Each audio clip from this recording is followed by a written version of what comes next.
ನಮಸ್ಕಾರ, ನೀವು ನೋಡ್ತಿದ್ದೀರಾ ಅಶ್ವವೇಗ ನ್ಯೂಸ್. ನಾನು ಚಂದನ.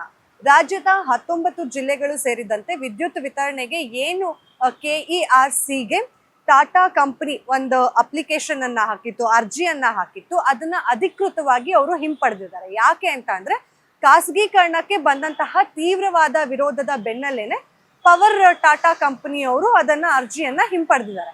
ಆದ್ರೆ ಎಷ್ಟು ಬಾರಿ ಕೂಡ ನಾವು ವಿದ್ಯುತ್ ಅನ್ನ ನಾವು ಖಾಸಗೀಕರಣ ಮಾಡಲ್ಲ ಅಂತ ರಾಜ್ಯ ಸರ್ಕಾರ ಹೇಳ್ತಾ ಹೋದ್ರೂ ಕೂಡ ಈ ಪ್ರೈವೇಟ್ ಕಂಪನಿಗಳೇನಿದೆ ಇದು ಮತ್ತೆ ಖಾಸಗೀಕರಣ ಮಾಡ್ಕೊಳ್ಳಿ ಅಂತ ಹೇಳಿ ಅರ್ಜಿಗಳನ್ನ ಹಾಕ್ತಾನೇ ಬರ್ತಾ ಇದ್ದಾರೆ.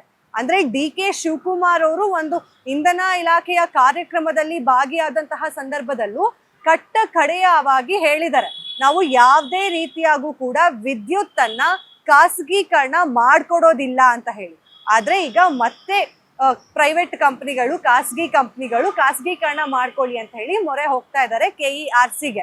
ಚಾಮುಂಡೇಶ್ವರಿ ವಿದ್ಯುತ್ ಸರಬರಾಜು ನಿಗಮದಲ್ಲಿ ಅಥವಾ ವ್ಯಾಪ್ತಿಯಲ್ಲಿ ಯಾವೆಲ್ಲ ಬರುತ್ತೆ, ಮಂಡ್ಯ ಆಗಿರ್ಬೋದು, ಮೈಸೂರು ಆಗಿರ್ಬೋದು, ಚಾಮರಾಜನಗರ ಆಗಿರ್ಬೋದು, ಹಲವು ಜಿಲ್ಲೆಗಳು ಸೇರಿದಂತೆ ಈ ಕಡೆ ನಮ್ಗೆ ವಿದ್ಯುತ್ ವಿತರಣಾ ಖಾಸಗೀಕರಣ ಮಾಡ್ಕೊಡಿ ಅಂತ ಹೇಳಿ ಈಗಾಗಲೇ KERCಗೆ ಒಂದಷ್ಟು ಕಂಪನಿಗಳು ಅಪ್ಲಿಕೇಶನ್ಗಳನ್ನ ಅರ್ಜಿಗಳನ್ನ ಹಾಕಿದ್ದಾರೆ ಅಂತ ಹೇಳಲಾಗ್ತಿದೆ.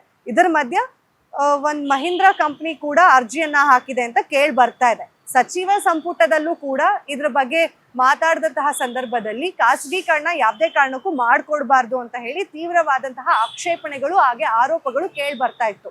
ಆದ್ರೂ ಕೂಡ ಈಗ ಖಾಸಗಿ ಕಂಪನಿಗಳು ಈ ರೀತಿಯಾದಂತಹ ಒಂದಷ್ಟು ನಿರ್ಧಾರಗಳನ್ನ ತಗೊಂಡು ಮತ್ತೆ ಅವ್ರ ಅಪ್ಲಿಕೇಶನ್ ಹಾಕ್ತಿರೋದನ್ನ ನೋಡ್ತಾ ಇದ್ರೆ ಇದ್ರ ಹಿಂದೆ ಯಾರೋ ದೊಡ್ಡ ವ್ಯಕ್ತಿಯ ಕೈವಾಡ ಇದೆಯಾ ಅನ್ನೋ ಪ್ರಶ್ನೆ ಕೂಡ ಶುರುವಾಗ್ತಾ ಹೋಗುತ್ತೆ. ಯಾಕಂದ್ರೆ CM DK ಶಿವಕುಮಾರ್ ಅವರೇ ಈ ರೀತಿಯಾದಂತಹ ಹೇಳಿಕೆಯನ್ನ ಕೊಟ್ಟ ಮೇಲೂ ಕೂಡ ಖಾಸಗಿ ಕಂಪನಿಗಳು ವಿದ್ಯುತ್ ವಿತರಣೆ ಮಾಡ್ಕೊಡಿ ಅಂತ ಹೇಳಿ KERCಗೆ ಅರ್ಜಿಯನ್ನ ಹಾಕ್ತಿದ್ದಾರೆ ಅಂತಂದ್ರೆ ಅದ್ರ ಹಿಂದೆ ಯಾರೋ ಒಬ್ರು ಪ್ರಬಲವಾದಂತಹ ವ್ಯಕ್ತಿ ಇದಾರಾ ಅನ್ನೋ ಅನುಮಾನಗಳು ಕೂಡ ಶುರು ಆಗ್ತಾ ಹೋಗುತ್ತೆ.